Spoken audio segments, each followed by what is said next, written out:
Welcome to the Cell Soul Source podcast. I'm your host, Jackie, a coach for healers with a background in chiropractic, yoga, and the Akashic Records. Let's decode your energy bodies and rewrite your subconscious blocks so you can experience the freedom and prosperity your healing work is meant to give you. Welcome to today's show where we have a guest with us, Hailey Rowe. Hailey is a marketing and sales coach, strategist, and LinkedIn lead generation service provider. She helps wellness professionals and healers book clients, develop their no-brainer offers, and grow their online audience without social media overwhelm. She shares her FAST framework, marketing, and business tips on her Health Coach Nation podcast, which is a top 1.5% on Listen Notes and in her free marketing hub on Facebook.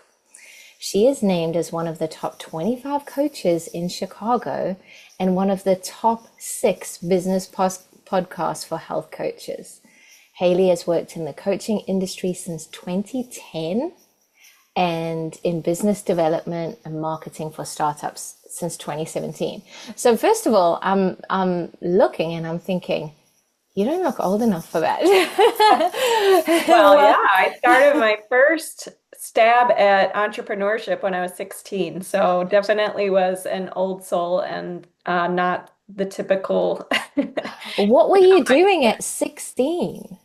Yeah, well, I was selling fitness DVDs of all things, and I ended up selling it just to women who were more than twice my age, and that kind of got me into personal development and health and fitness, and then I ended up getting my bachelor's degree in entrepreneurship, and after college is when I started to work in the startup world in business development and marketing. But my first coaching certifications were pretty young and started coaching people a little bit here and there in college, not on business, but got like some life coaching certifications and my human potential certification. So it's definitely a path where, I was kind of dabbling in it, but didn't really go all in until 2017. So tell me the all-in moment when you Oh, yeah. decided to go, okay, I've got all these gifts and all these talents. How do I package it up and offer it? Well, so here's what happened. I originally kept telling myself, and I'm sure many of the listeners can relate, I kept telling myself, I'm not ready to have my own business full time. I need to get more experience. So I kept working at these startups and I was on their marketing team and their business development team, which was teaching me a lot and I loved it. And it was a lot of hours. I was definitely approaching burnout. And one day, one of the companies that I worked for, they were facing a lot of delays because they were not getting approved to open on the timeline they thought from the city. And so the entire team was let go in a day, the day after Oh, Halloween. And it was a big shocker because I had just been told, oh, things are going well, you may be promoted. And I realized at that point, well, what I had thought was safe because I thought, oh, starting your own business is super dangerous. Wait it out, get more experience, etc. But I realized you could get let go from anywhere, whether it's a startup or a great established, safe, quote unquote, company. And I realized if at one point I want to start my own business, the time really is now. You might as well start. I didn't have a ton of responsibilities because I was renting and I, don't have kids and I, am now engaged, but at the time I didn't have a partner. Like I was just kind of free to do whatever I wanted at that yeah. point. And so I figured there's not as many risks as there may be later on in life. And so I was like, well, I might as well start my own business. Now, obviously, that comes with a lot of ups and downs, a lot of ups and downs, and I wasn't doing it full time right off the bat. I was still doing some side Mm-hmm. hustles along the way. But eventually I built up my confidence to be like, wow, this is a real business. This is producing consistent profit and I can finally let go of these other things and go all in. So it was definitely a process, but Yeah. that was kind of the turning point. Yeah, absolutely. And you talked there about the confidence to be able to go all in and the confidence to go for it. And on your page, you talk a lot about visibility and comparison, and confidence is such a huge thing. Only this week, somebody said to me, "Oh, I don't know how you put your face on Instagram. I don't know how you talk to the camera." If you want to speak to that, because it is such a big part, particularly if you've got an online business now. Yeah, so this whole concept of visibility, I think, really freaks people out because they fear judgment. They feel like maybe somebody is going to criticize them. They feel like, who am I to be this person giving advice?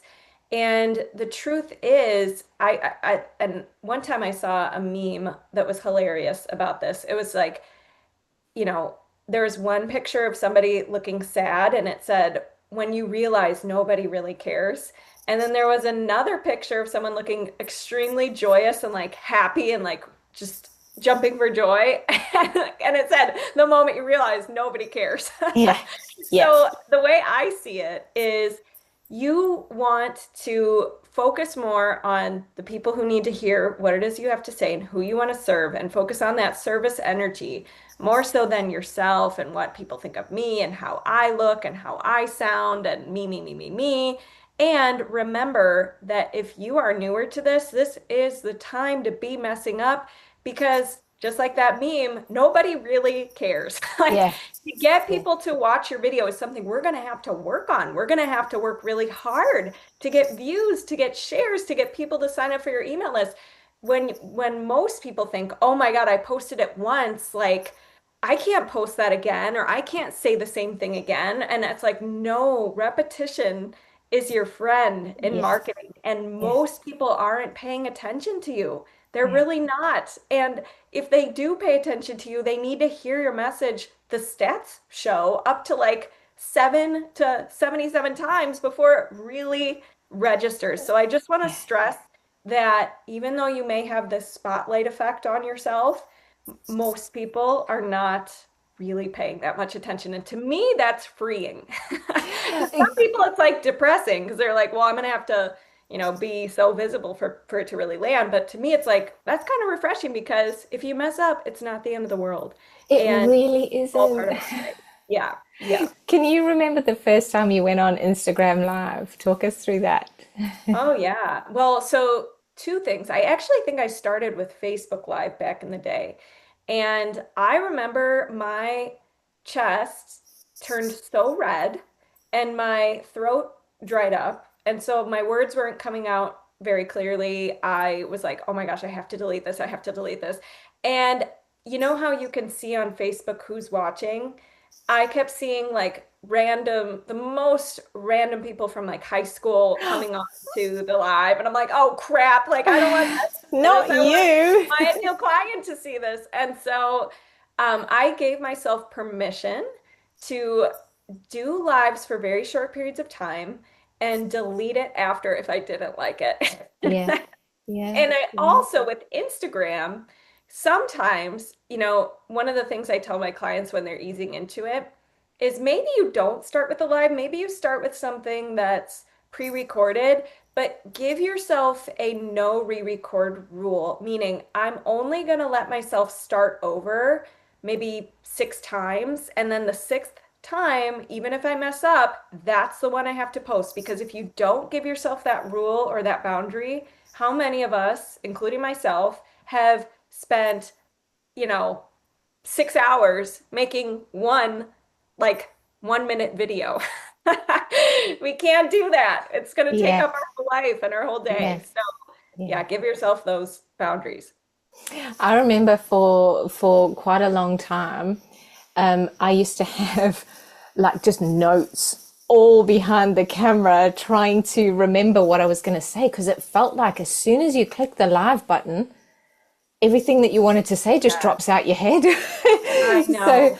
behind, I used to just have all these notes, and then when you watch back, you think, oh well, it didn't flow and it didn't sound natural, but you gotta go through that. It's not gonna sound natural and easy the first few times, but the more you keep doing it, the more it'll happen until now, my more recent ones, it's just been, I feel like I need to speak about this now. And then I just go on and speak, like no notes. And I remember my mentor saying to me, just go on and do that. And I thought, what? Who does that? Who does that? Yeah. But it just does become more natural. I think it really helps the deeper you sink into your why. Why are you putting yourself out there? Who do you want to speak to? Who do you want to help? And like you said, as long as you focus on that and you sink deeper into that, I think a lot of these fears and worries and doubts and insecurities, they fade away until eventually they're not, such an Yeah, issue anymore. So totally. how much of the, I know I filled out one of your forms and part of it is business and part of it is mindset and which is, it's probably like choosing between children. You can't do that, but which is the bit that you love to sink your teeth into? Well, that's a great question because I do love talking strategy and business tips and marketing and all of that. But to me, it's like, it's almost secondary because if you think in the back of your mind, this isn't going to work, nobody's going to care, and you have in the back of your mind those kinds of thoughts, it doesn't matter how strong your marketing script is. It doesn't matter how many posts you do or what you're doing, because the energy behind it isn't going to land. Mm. Because like, again, if you're thinking who's going to want to listen to you, nobody's going to want to listen to you, Yeah, right? yeah, So we have to, in my opinion, I think the mindset is the foundation, and then the strategy is like it's if you think about a boat, it's like the boat, the systems and the marketing is like the oars that get you across, but you need the stable boat with no holes in it, like your mindset, to really have a vehicle you can move forward in, right? yeah, yeah, If there's constant noise in your head, it's going to stop you. It's going to cause, you to leak out your energy and it not to be pure and not to land with people. So I guess when it comes to picking one or the other, I think if you're somebody listening, you have to start with mindset.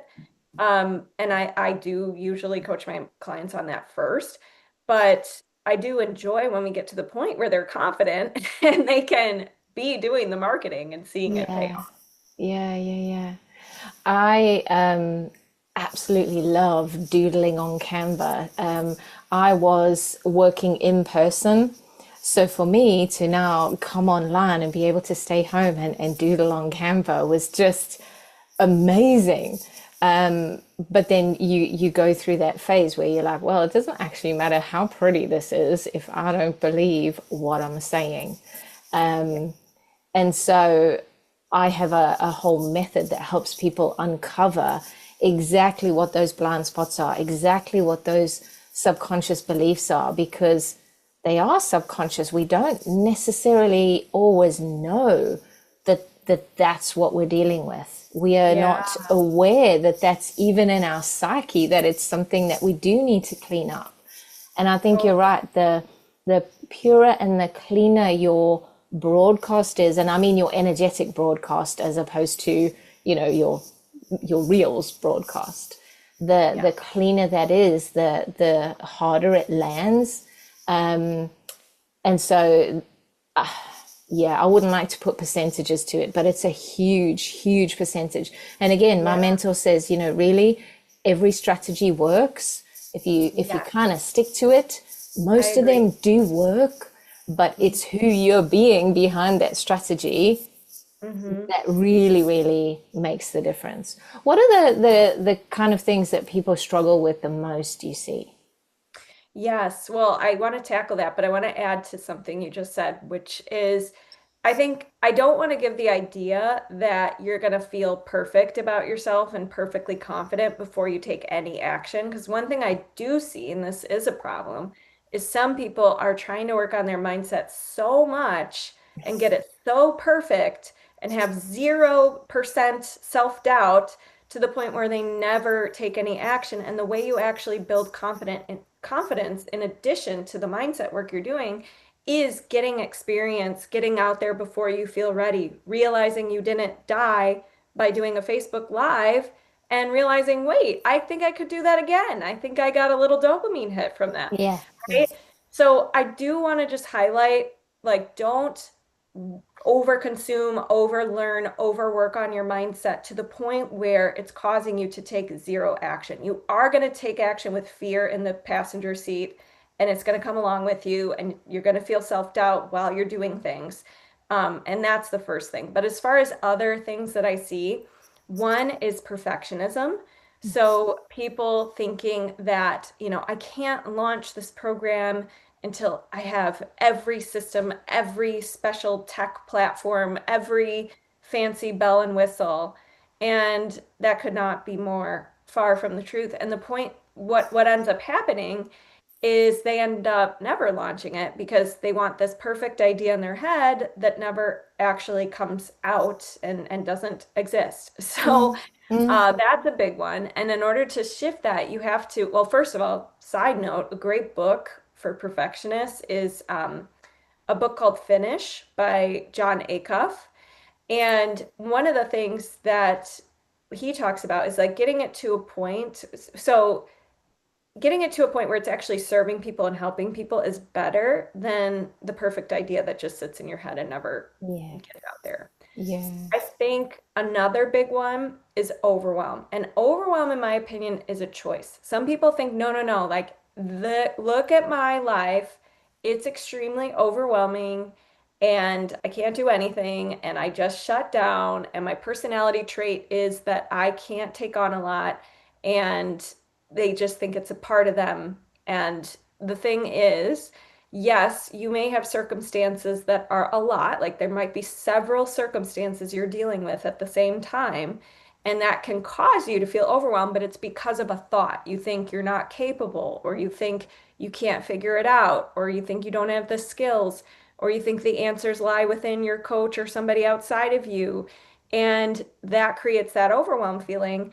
And then that drives you to either be paralyzed or we've all seen this too, overdoing it. Like, Mm. I'm gonna do everything and I'm just checking things off the list and I'm not doing anything with like a lot of intention.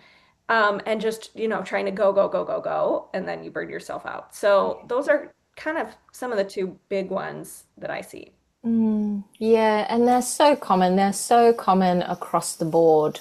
Um, the the three, four top ones are usually around kind of the stress, the rushing, the urgency, maybe anxiety in there as well. The overwhelm and the burnout definitely lives together, and then the self-doubt lives on its own. And then there's also usually some work to do around money, rewriting your relationship with money. So yeah, those are massive. And again, when you start to learn how your energy bodies work, you can start to notice, oh, I'm feeling overwhelmed. So that is, an emotion in my emotional body. That's a signal. So instead of going, oh my God, I can't do anything, I'm overwhelmed, you start to use that information and go, okay, I'm overwhelmed. So that is a signal. What am I doing or not doing? Like, what can I shift in this moment? And you mentioned it as well. People go into kind of shutdown and freeze. Those are nervous system responses. And again, you said it earlier, when you go on and you say the thing and you didn't die, that nervous system response comes because part of you believes that something bad is going to happen if you do this. And so it's being able to recognize those little moments, shift your energy, and then do the thing instead of like forcing your way through or not doing it at all, like you say. It's about making those little shifts so that you just stay in the flow all the time. So yeah, is there anything that you would like to leave us with? Anything that you think we haven't covered, people should know? Yeah, well, a couple things. One, if you are the kind of person who gets overwhelmed easily, I think one thing that really helps is, um, well, there's a lot of things, but the first thing Yeah. is to do a brain dump of everything on your mind and ask yourself from that list, what kind of clutter am I seeing? Emotional clutter, environmental clutter, schedule clutter, like what kinds of clutters are causing you to feel the most overwhelmed and like you don't have time and like you can't do the things. And then I think the next step is to turn those obstacles either into strategies or break things down into, can I just do whatever, something small and bite-sized, like you said, is key. So can I just, if what's overwhelming you is the fact that you have 14 meetings today, can I just, maybe if you can't move them, can I just find a moment to pause in the middle of the day and do a breathing exercise? Or can I cancel some of these and move them to another day and just apologize that you got double booked by accident or something, right? Like really looking at, or is it more of a, if what you wrote down was a mental thing, like what would be a mindset step in the right direction? And I'm not somebody who thinks you need to have positive affirmations you don't believe and you need to shift into that and you can't have any negative thoughts. I think that that's silly. But what we can do is say, well, what else might be true about this? Is this really fact or is this something that I've developed based on current evidence? And what else might I be able to find about how I can move forward? Or, what is another personality trait of mine that could help in this situation or things like that? Mm. And if you guys want a process to follow for planning your week, breaking things down, not getting overwhelmed, figuring out what's your client generating activities instead of just the busy work. I have a free weekly planning system at haileyrowe.com/planning. And you can use that to organize and prioritize your marketing plan and actually execute and then evaluate as you go so you keep improving. So that's available for everybody. And it's Hailey, because some people spell it without the I. Hailey Oh, okay. Yeah. row.com at /planning. Oh, perfect. So that will be in the show notes. And then if people are listening and going, oh my gosh, I need this woman's help, where can they find you? Yeah, I'm on Instagram at Hailey_Rowe. I have the Health Coach Nation podcast, which Jackie is going to be a special guest. So be sure to check that out. And HaileyRowe.com is my website. Amazing. Thank you so much for joining us. This has been so helpful, so insightful, so much information. Thank you so much. Thanks, you. everyone. And I look forward to connecting with you on the next podcast. I'm rooting for you. We rise together. If this episode spoke to you, please rate, review, and share it with a colleague or friend so we can set the others free.